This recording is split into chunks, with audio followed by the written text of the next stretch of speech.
Hi friends and families. இன்னைக்கு என்னோட டே 6:45க்கு start ஆச்சு. மார்னிங் என் ஹஸ்பண்ட் பிரேக்ஃபாஸ்ட் கம்ப்ளீட் பண்ணிட்டு டியூட்டி கிளம்பி போயிட்டாங்க. இன்னைக்கு தண்ணி இல்லை, ஸோ தண்ணி வாங்கினேன். அவங்க டியூட்டி கிளம்புனதுக்கப்புறம் தான் இன்னைக்கு நான் சாப்பிட்டேன். நைட்டு வச்ச சாதம் கொஞ்சம் இருந்துச்சு, அதவே நான் சாப்பிட்டுக்கிட்டேன். அப்புறம் பச்சை பட்டாணி இருந்துச்சு, அதையும் உரிச்சு வச்சுட்டு பாத்திரம் இருந்துச்சு, அதையும் விளக்கி வச்சேன். தென் பால் வந்துச்சு, பாலும் வாங்கி காய்ச்சி வச்சிட்டேன். புதுசாக அந்த தமிழ் ஃபேமிலி காலிஃப்ளவரில் பக்கோடா பண்ணோம் அப்படின்னு சொல்லிட்டு காலைல கொண்டு வந்து கொடுத்துட்டு போனாங்க.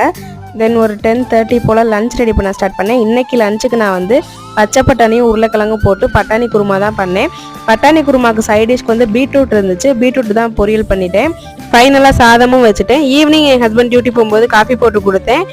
வீட்டில் கோதுமை மாவு தீர்ந்துருச்சு, ஸோ என் ஹஸ்பண்ட் டியூட்டி முடிஞ்சு வரும்போது நைட்டு வாங்கிட்டு வர சொல்லியிருந்தேன். கோதுமை மாவும் கடலை மாவும் வாங்கிட்டு வந்திருந்தாங்க. அப்புறம் ஸ்நாக்ஸுக்கு மோமோஸ் வாங்கிட்டு வந்திருந்தாங்க. அவ்வளோதான் இன்னைக்கு டே. வீடியோ பார்க்குற ஃப்ரெண்ட்ஸ் கொஞ்சம் சப்ஸ்கிரைப் பண்ணிட்டு பார்த்தா எனக்கு கொஞ்சம் என்கரேஜிங்காக இருக்கும். என்னோட வீடியோ உங்களுக்கு பிடிச்சிருந்தா லைக் பண்ணுங்கள், ஷேர் பண்ணுங்கள், கமெண்ட் பண்ணுங்கள் அண்ட் சப்ஸ்கிரைப் பண்ணுங்கள். தேங்க்ஸ் ஃபார் வாட்சிங்.